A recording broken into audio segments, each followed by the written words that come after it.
Welcome to Brave Inflections. My name is Claudelle. I'm the founder of Brave Inflections, and really excited today. I have with me Russ, and I hope I'm not going to murder your surname, Russ, Stoddard. You'll correct me if I mispronounce your surname. I'm terrible when it comes to pronouncing names, but I'm really excited. It's a topic that Russ and I are going to be discussing today is something that I've been mulling over. So it's been like a number of weeks I've been thinking about. We need transformation, but all we're trying to do is to maybe change faces. And when I look at the world, more and more feeling convinced that we absolutely need to think differently about the system. We get born into the system, or we get introduced to the system as it is, and we have a tendency of not thinking outside of the box. And then I discovered Russ, and I'm like, listen, I saw an article that he'd written, and as I was reading the article, I was thinking, the universe sent the person I need to talk to, because this sounds exactly what I've been thinking about, because I've been thinking I need somebody to talk to, somebody I want to interview for my website, to have the conversation around what I think is really an important conversation. But before we jump into the conversation, Russ, can I ask you to just quickly maybe give us a quick background, introduce yourself, tell us about who you are. Oh, sure. It's great to be here, Claudelle. Holy smokes. I'm Russ Stoddard. I'm the founder and president of Oliver Russell, which is 30 years old. We're a social impact branding firm located in Boise, Idaho. That's in the Western United States. I started my career as a professional river guide and am an outdoors person, and that now has extended itself to owning and running a very small farm with my wife here in Boise as well. So nature is very important to you. Oh, I love nature. Yeah, whether it's the bees pollinating the flowers, or the crash of water in the wilderness, and to be outdoors, I don't know that I could not be outdoors. And I think that says so much about who you are as an individual, that connection with nature, and why you've gotten to where we are going to now with this conversation. So nature, maybe start with talking about business as a social construct that we have created as human beings. And I've been having this feeling that over time, this social construct has really been fueling, facilitating human greed. So I don't know whether you agree with me on that. And if you do, what do you think has gone wrong? Oh, Claudelle, I do agree with you. I think everything goes in cycles, the world, whether it's seasons, now coming out of winter there and heading into spring, and we here coming from summer heading into autumn, same sort of thing with the business world. I think this really started back in the 70s when Nobel Prize winning economist Milton Friedman basically stated that the primary reason of a corporation was to basically maximize the financial profits for its shareholders. And from there, the world just kind of ran amok for a number of decades. You could see it happening on Wall Street and the financial markets, to where companies basically held the almighty dollar or whatever currency of your choice you want to insert there as the number one thing that a company needed to create, and all of the bottom line. And so that led to a lot of very self-centered and short-term sort of practices by businesses that have gone on for about the last 40 or 50 years now. But that's starting to change, and that unchecked greed, I think now the balance is starting to shift, and we're moving into another cycle where society, at least in capitalism and in free market countries, I think society is starting to expect different things of companies now. And I think that what worries me a little bit when I think about humanity, what is it about us that the minute the structure or the system changed into businesses, or at least the bottom line is about shareholder value, that it just ignites this thing of greed in us. So where we are now, I can see, and I agree with you, it seems like there's a bit of an awakening of this is not serving us. It's not serving society. It's serving maybe a handful, but not really good for us as a collective, as human beings. But why has it taken so long for us to realize that? Well, I guess if you think of time in like our own lifetimes, it hasn't been very long. But if you think of time as a continuum that goes on for generations, maybe it's just a blip in the big picture. I don't know. We humans are very imperfect, aren't we? And everybody has been off to the races to extract as much as they can from the earth, to make as much money as they can, to acquire and consume rapaciously as much as they can. And now I think everything from class inequality, income inequality, social justice movements, I think the pandemic has been a big motivator for people to do reality checks on what's truly meaningful. And then, of course, climate change. And I think everybody realizes, wow, we need to change the program here, and we need to do it in a big way. And we're going to ask not only are we going to try and do it as individuals, but we're going to ask our institutions to do so as well. Yeah, and I think I agree with you in terms of what the shift that one is seeing, and then the pandemic in particular has also contributed hugely. And it may be one of the good things that have come out of the pandemic. I even see it with myself. I'm carless at the moment. And I had a car on contract, and the contract came to an end midway through last year. And I was supposed to now just go, because this is the cycle, you go on to the next contract. And when it came to giving the car back, and I really loved that car, I had to stop in my tracks and ask myself the question, what do you need this thing for? Oh, wow. And at the time, because we were also in a hard lockdown in South Africa, because especially the beginning of the pandemic, the first move from the government was to put us in a very hard lockdown. And I was literally just going to the stores on weekends, 2 stores on a Sunday, to get my groceries and the supplies that I would need for the week. And that's it. Everything else was happening online. The meetings were happening online. I'm like, yeah, but you're also contributing to the problems that we're seeing with the pollution that we're creating as human beings. And ask yourself again, Claudelle, why do you need this thing? And I've seen so many more people where we didn't really think deep enough, so you know that you're part of the problem, but you don't really want to solve the problem because it's not convenient to solve the problem. So really good to start to see more and more consciousness at a greater scale than what we've seen previously.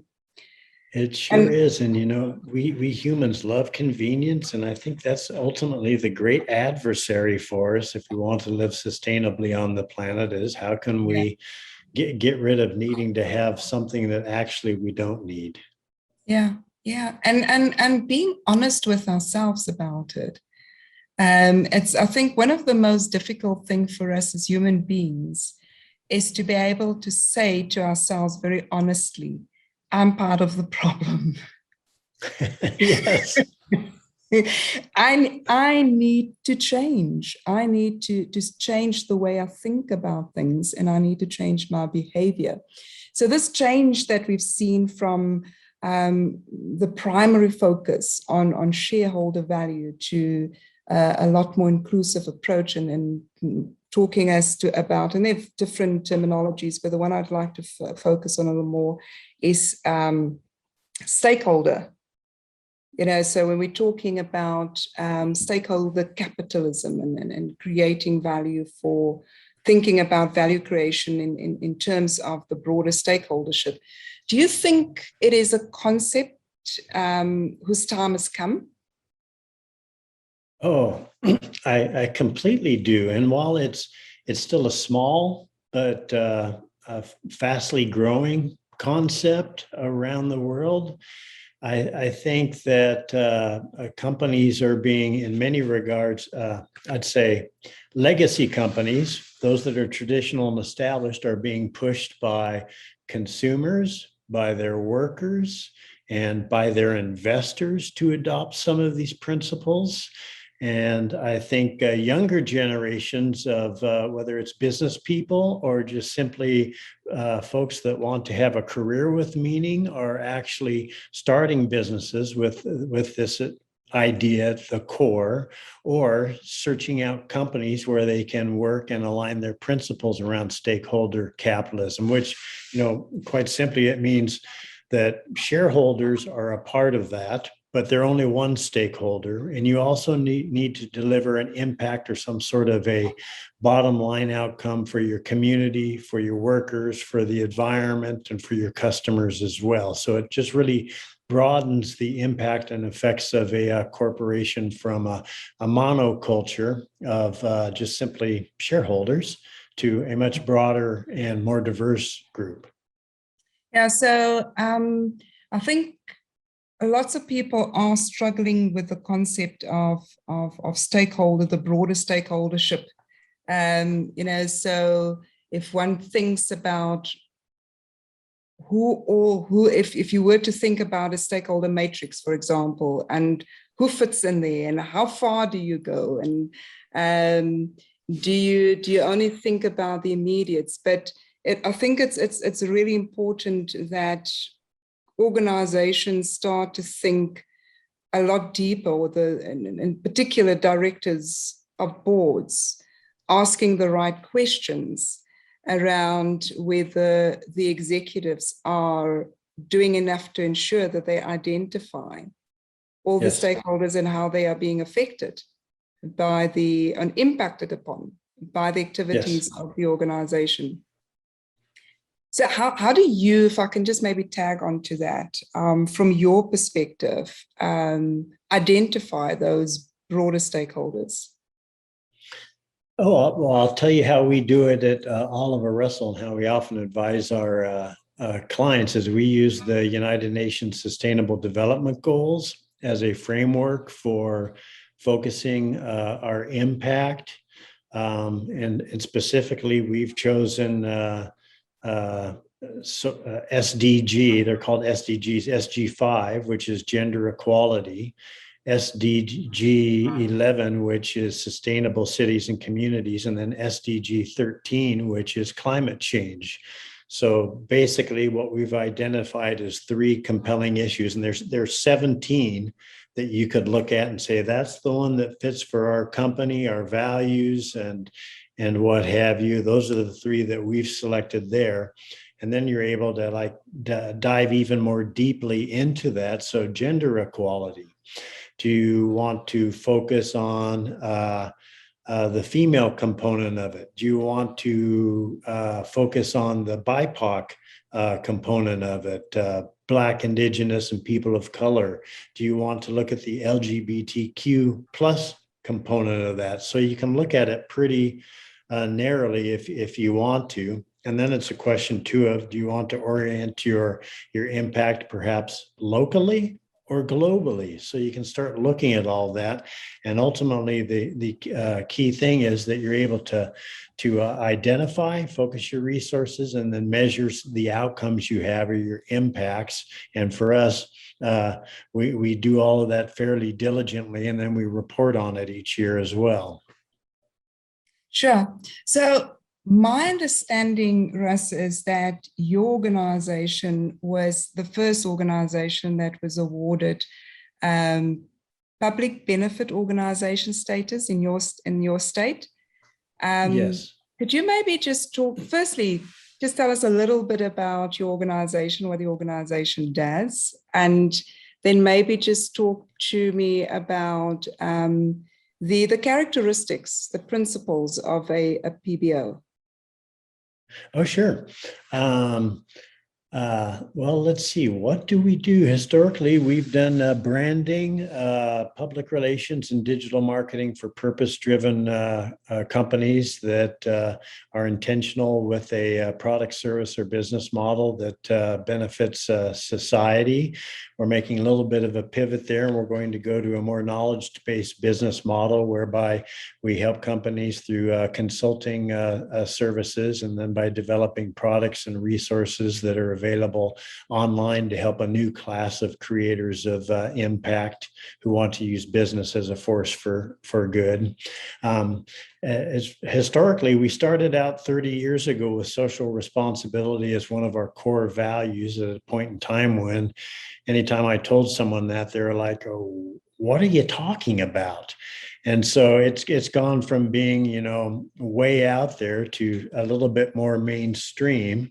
And in 2011, we became the 299th certified B Corporation in the world. There are now more than 4,000 B Corps.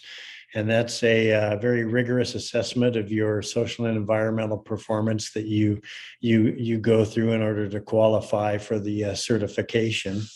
And then, oh, geez, I think it's been 6 years ago now, we became my state, Idaho's first public benefit corporation. We participated in getting the legislation passed, and then I was the very first person at the door at 8 a.m. on July 1st, 2015 at the Secretary of State's office to actually formally register as a public benefit corporation. That is so cool. Yeah. And so that's a little bit of background about the company, what we do and what have you. And then as far as a public benefit corporation, very, very simply what adopting that legal status does is it gives you not only the right, but the responsibility to create public benefit in a kind of a stakeholder orientation with your company. It means that any of your owners cannot sue you because you've sacrificed financial profit in order to create environmental and social impact. And the two things that really stand out, depending upon where you're located, is that each and every year you need to file a public benefit report or an impact report that details the actual impacts that you made very transparently. And you need to have a verification of the impact that you're making by an outside third party, depending upon where you live. There are now 37 states in the United States that have adopted this legislation. And I believe variations of it are now in place in about 13 countries around the world. So it's growing quite quickly. Yeah, no, and I love the concept because it's, when I read your article, I was like, yes, absolutely. This, in South Africa, we also have public benefit organizations, but that is more in the NGO space.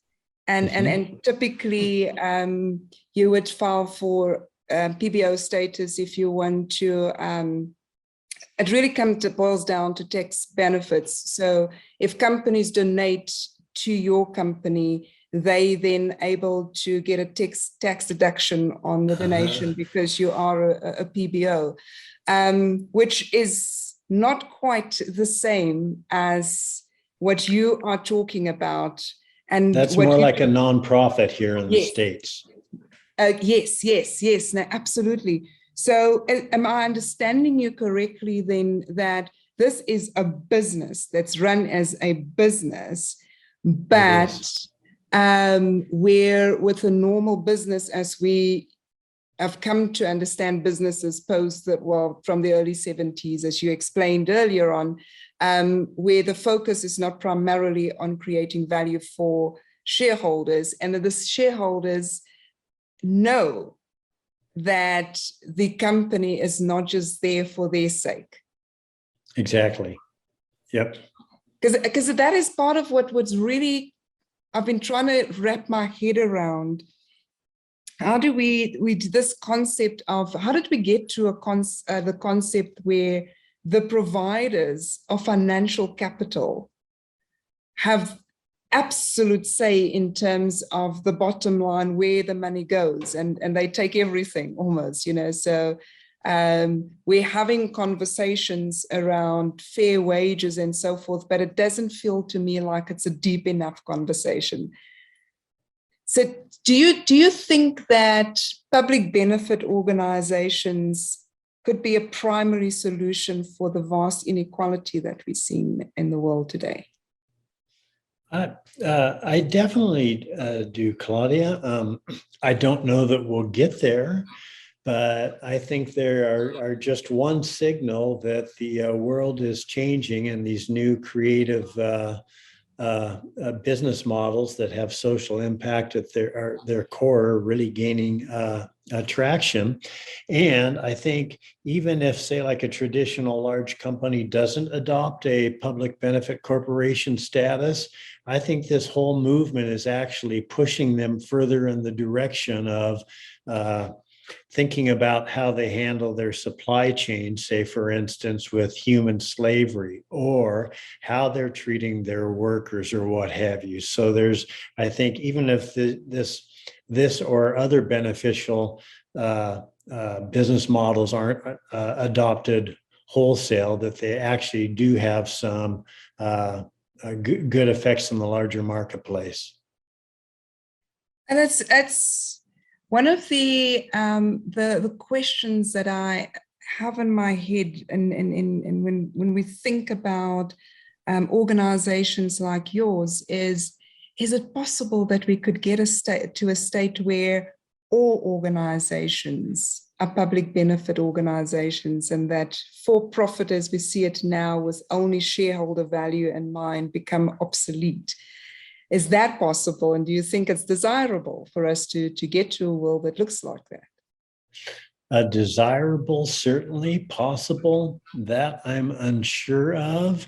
But I do think in some regards, the world will start holding companies to a higher standard and accountable in ways that will force companies to behave better and to look at how they can create benefits for a broader stakeholder group rather than just shareholders. Whether they become a public benefit corporation or not, whether they certify as a B corporation, or say, look at different sort of structures that are evolving around the world. I think, the great thing about public benefit corporations is it's a legal structure. So it's baked into your governance, and it goes forward with that. It's not just a whim of the day. So I'd love to see that adopted wholesale. I don't know if we'll get there, but I think it's part of the journey of creating businesses ultimately that adopt one form or another of operating in a way that's different than just being extractive of resources and not reinvesting in a broader group of stakeholders. And hopefully, as we said earlier on, the shifts that we're starting to see, especially now that we're sitting in the middle of the pandemic, and shifts in how people are seeing the world and the pushback on the system, that would create enough voices and enough of a pushback so that we can start to recreate the world. Because I'm not sure, and this is what continues to worry me, is if we don't get to that, and yes, it sounds like utopia, but if we don't get to that, it's very unsustainable what we have now. It is. So, And, we won't fix the problems we have without business putting those problems front and center, because mm, business basically commands most of the financial resources in the world. It dwarfs government, it dwarfs NGOs, and resources are what it's going to take to actually solve these problems. yeah, and it does take, I suppose, those who are in leadership positions to start to apply their minds to the sustainability and just reimagining how we can go forward sustainably. I do hope that we just in terms of our conversation today, Russ, that we at least get people to start to think a little more, those who haven't have started to think in this direction. Public benefit organizations, as you have it in the US, you said it's built into legislation. And I think you mentioned 13 other countries. Yes. Are those mostly in what we would refer to as the developed world, or do you see a mix in terms of where it's happening? Oh, there's actually a mix from the province of British Columbia in Canada to Italy to Peru to there's a lot of it going on in Latin America when it comes down to it. And I'm trying to remember, I believe there is one country in Africa as well. Oh, well, so as we spread the word, Yes. let's get the snowball rolling. Well, but it's encouraging, and I'm really encouraged by the fact that organizations like yours are really pushing in the right direction.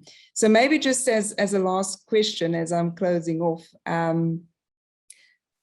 what made you do it? Go in that direction? Oh, I've got it in my heart. It's in my DNA. I'm a giver. And my business has been very successful over the years. And at one point in time, I made a ton of money, and that just wasn't enough. And so I don't know if I just relish a problem and a challenge. It's just like there's got to be more. How can we take this business and have more people benefit from it?